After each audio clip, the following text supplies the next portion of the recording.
안녕하십니까. 12월 30일 오후 김경국의 오늘 시작하겠습니다.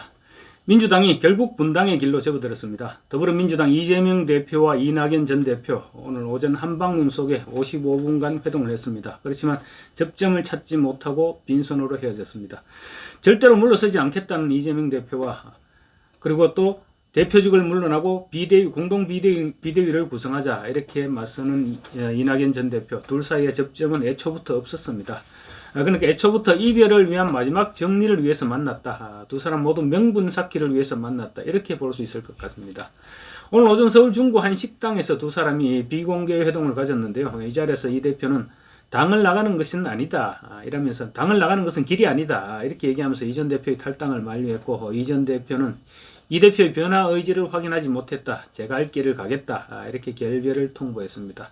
굿바이 회동이었습니다. 이낙연 전 대표는 당의 통합과 화합을 위해서 이 대표 퇴진 그리고 공동비대위 구성이 불가피하다고 거듭 주장했고 이재명 대표는 당은 기존의 시스템이 있다. 당원과 국민의 의사가 있어서 존중해야 된다. 따라서 사퇴나 비대위를 수용하기 어렵다. 이렇게 말했습니다.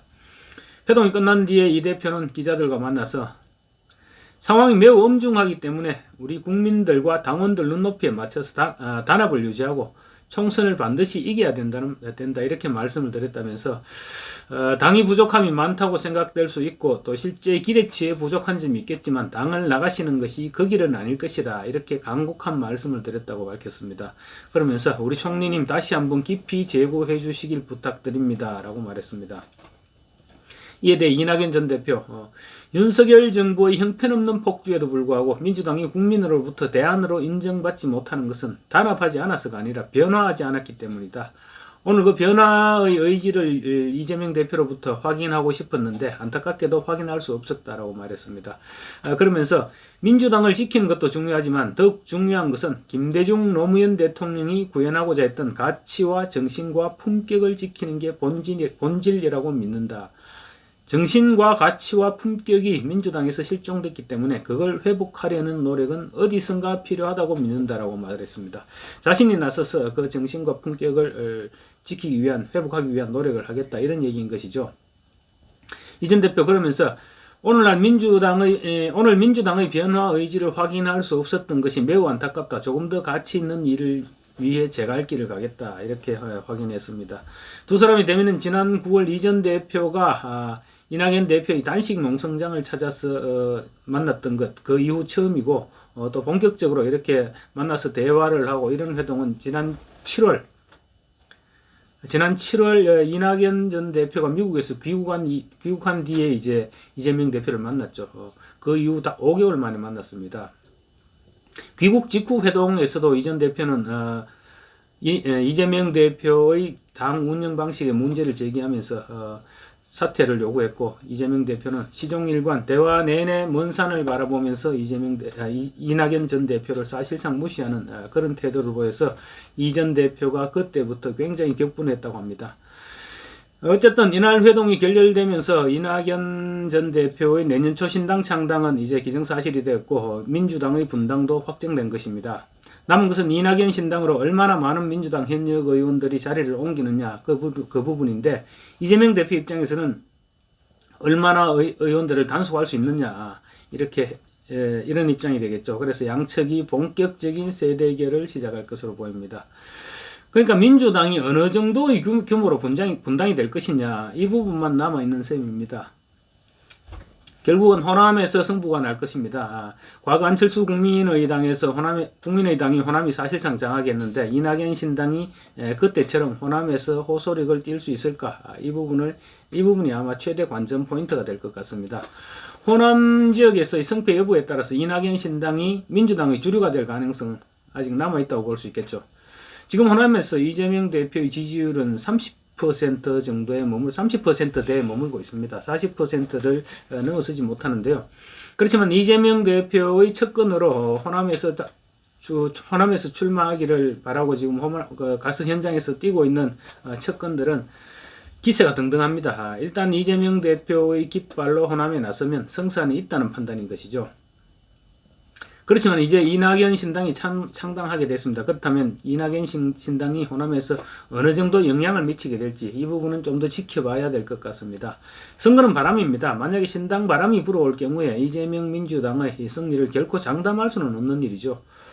이재명의 민주당이 호남 선거에 만약에 이제 호남에서 이낙연 신당이 치고 올라와서 이재명의 민주당이 호남에서도 경쟁을 해야 되는 그런 상황이 발생하게 된다면 민주당 다른 지역에 드릴 공을 그만큼 호남 지역에다 공을 들여야 되겠죠. 그렇게 되면 다른 지역에서 그만큼 손을 쓸 수가 없게 된다는 얘기입니다. 그렇다면 민주당의 전체 총선 전략에 차질이 불가피해지는 것이죠.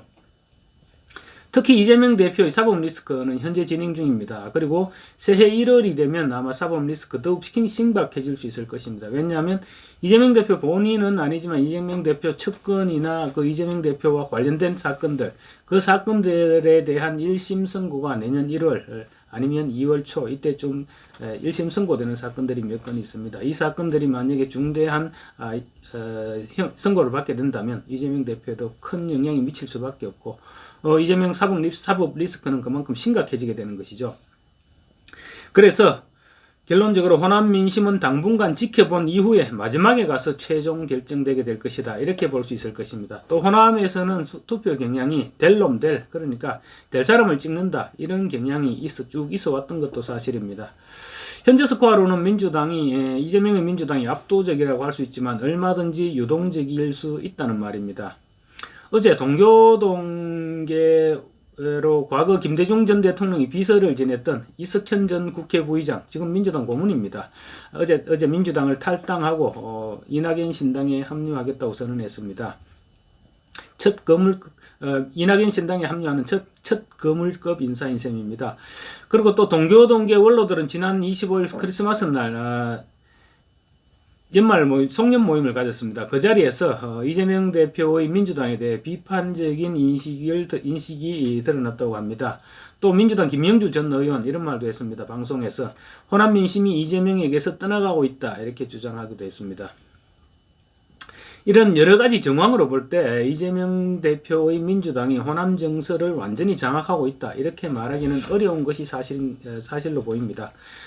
이재명 대표는 지금 비명계에서 제기하고 있는 불공정 공천을 불식시키기 위해서 임혁백 고려대 명예교수를 공천관리위원장으로 임명했습니다. 그렇지만 비명계에서는 어차피 임 교수 역시 친명계 인사가 아니냐 이렇게 반발하고 있는 상황입니다. 임 교수는 민주당 대선 후보 경선 당시 이재명 캠프의 세상을 바꾸는 정책 2022 세바정이라 그랬나요? 2022에서 활동해서 친명계 인사로 분류되고 있는 것이 사실입니다. 그런데다 지금 민주당 검증위원회에서 이미 경쟁력 있는 비명계 인사들 상당수를 부적격 판정해서 경선에도 참여하지 못하도록 원천 봉쇄시켜둔 상태죠. 그래서 임혁백 위원장이 설령 공천 관리를 엄격하게 하고 싶어도 비명계 입장에서는 기대할 수 없는 그런 상황에 직면한 것입니다. 본격적인 공천 국면이 되면 이제 이낙연 신당이라는 비명계 입장에서는 이낙연 신당이라는 비빌 언덕이 생겼죠. 그래서 비빌 언덕이 있는 비명계 인사들 만약에 자신이 불공정하게 공천에서 탈락했다 이런 느낌이 들면 탈당해서 이낙연 신당으로 합류하는 인사들이 속속 발생하지 않을까 이렇게 생각할 수 있을 것 같습니다. 그리고 연말 연초 정세균, 김부겸 등 전직 총리들이 어떤 식으로든 움직일 것 같고 여기에다 또 문재인 전 대통령 지금 이재명 대표도 연초에 문재인 전 대통령 예방하기로 했죠. 문재인 전 대통령이 어떤 입장을 내놓느냐에 따라서도 민주당의 운명이 크게 좌우될 수 있을 것 같습니다. 오늘 이재명, 이낙연 두 사람의 회동이 결렬됨에 따라서 민주당은 더욱 혼란의 소용돌이 속으로 빠져들고 있습니다. 감사합니다.